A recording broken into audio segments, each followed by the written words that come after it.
I had to heave a deep sigh. You know why very soon. So what type of children are we raising these days? Smart kids with emotions who can interact, or zombies? Today I'm going to be talking about screen time and cognitive development in children. All right? Don't forget I'm Dr. Dami, a lifestyle physician and a family physician. So if we were to take away screen, the tablet phone from your child, is the child going to be able to negotiate calmly a mild protest or full boxing? I've seen children box their moms or parents because they took screen away from them.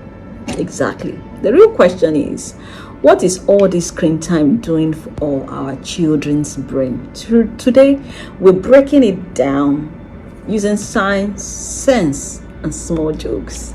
No parents shaming, I promise. Maybe a teeny tiny, little bit of bass boost. All right. So what is cognitive development? Simply, it is how your child is able to think, remember, pay attention, solve problems, and able to control their emotions. From birth to about 5 years, the brain is growing fast, like installing software without antivirus fast. And during this period, what children see, hear, touch, and interact with literally just shapes their brain wiring. So what do we mean by screen time? Screen time, when we say that, is the use of phones, tablets, televisions, computers, even educational apps. Yes, even the ABC that sings better than you app. All right. Not all screen time is evil. Don't let's tag them evil, but the quantity, the quality, and timing sure matters. So what does the evidence say about screen time exposure in children, especially when it starts early? Studies show that excessive screen time, especially fast-paced cartoons, can reduce attention span. Why? Because the brain gets used to constant stimulation, rapid scene changes, instant rewards. So when it's time for reading, for that time, yeah, come and do your own work. For problem solving, the brain says, this is slow. You're putting me on a slow mo. What is this? What's this? Where's the explosion? Where's the reward? They're not able to stay calm to do their own work or solve problems because their brain is already used to rapid changing scenes and early gratification. All right. Research published in JAMA Pediatrics found that higher screen time in preschoolers was linked to poorer attention and executive function later on. The frontal lobe of the brain, the frontal part of the brain, subserves the function of the executive function, taking decision, rationalizing, things like that. And if children are not able to perform this, what kind of children or adults are they going to become later on in life? So let's talk about language and speech development also. Children learn language, communication, through human interaction. And we know that communication is not just verbal. There are non-verbal ones too. So we have eye contact, which is non-verbal, facial expressions, and then the back and forth conversation. Screens don't respond to your child's emotion. So I tell you something, I process it, there's an emotional reaction that comes from it, which screen does not do.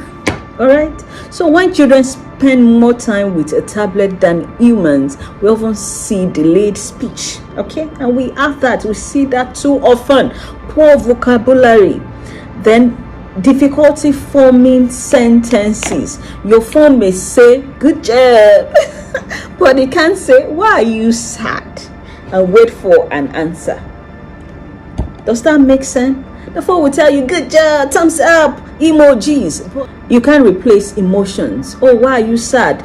They can't look at your children to say, why did you react that way? It can be. And communication is bilateral. All right?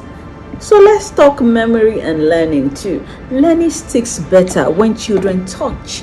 They ask questions, they explore, they make mistakes. Well, why is this shaped like this? You hear children asking why. It can be very annoying sometimes. Well, it can be annoying, but that's how they learn. The brain becomes a spectator, not a participant. That's why children may memorize cartoon songs but struggle with real life problem solving. Yes, your child can recite the alphabet but can't remember when they dropped their shoes while wearing them.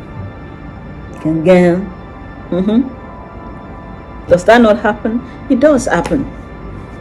For emotional regulation and behavior, have you ever noticed how children become easily irritable, aggressive, restless? They are restless. They can't stay in one place. When screen time is taken away, that's because screens stimulate dopamine, the feel-good brain chemical, the reward system. There's a reward system to it. And too much dopamine causes poor frustration tolerance, because they want easy gratification. They want it now. Something to make them happy now. And life is not like that. Really, let's be frank. Life is not like that. They have emotional outbursts, difficulty self-soothing. They cannot talk to themselves, bring themselves to calm because of too much screen time. Now, the age matters. The age we introduce them to screen time matters. No screen time recommended except video calls for children under 2 years of age, because brain needs real world interaction. The brain needs real world interaction. For those who are 2 to 5 years, maximum of 1 hour per day. Maximum of 1 hour per day is what is recommended. Must be high quality and supervised. For school age children, the balance is key. Screens should not replace sleep time, play, or physical activity. That goes to schools too. Schools now are beginning to use screens to teach children. It shouldn't be like that. You should not replace use teacher-student interaction with screen time, because that's what we're preaching against. And then you now have screens everywhere, even in schools. No, it shouldn't be like that. These are recommendations from the American Academy of Pediatrics. Now, is all screen time bad? Let's have a balanced view. We already said nope, to be fair. Screens can be helpful when content is educational, parents co-watch and discuss. Screen time is limited. It doesn't replace sleep, play, or conversation. The problem isn't the screen, really. It is uncontrolled, unsupervised, unlimited access.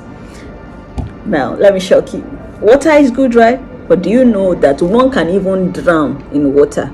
If you drink too much water, you can drown yourself in water, even though water is good. So is the problem water or overdoing it? And so that part. So what are the practical tips for parents? Actionable ones. Let's be real. So what do? Delay screen exposure as long as possible. Co-watch and talk about content. There's nothing wrong with you sitting down with your children when they are watching, they're having their screen time, and you discuss what they're saying on the screen. No screens during meals or before bedtime, because it overstimulates them and it causes poor sleep even in them. And their brains need to calm down. Memory is consolidated during sleep. Their brain needs to develop well. Encourage play, reading, and conversation. Human relation. Let's converse. Let's talk. Be a role model. Guilty. Are we guilty of that? Parents, be a role model. You can't be pressing phone all the time. Even in the loo, you are pressing phone. On the bed, you are pressing phone. Everywhere, you are pressing phone, and you're telling your children not to press phone. It can't be. It's you can't be telling your children not to do what you yourself are not putting into practice. You can't be addicted to screen and we are telling your children not to be addicted to screen. So this is for us also as parents, we need to do better. We need to be intentional with these things. So in conclusion, children's brains are not designed for unlimited consumption of screen time. They grow best with human interaction, conversation, movement, and play. That's how they learn. That's how they are designed to learn. Screens are tools, not babysitters. They are not teachers, and they are not parents. So let's raise children who can think, focus, communicate, and regulate their emotions. Not just children who can unlock your phone faster than you.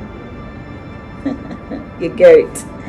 Okay, so if this video has helped you, please like, share, comment, and let's make it interactive. What other things have you noticed that I did not touch on? So let us ask questions. And remember, the best app for your child's brain is you.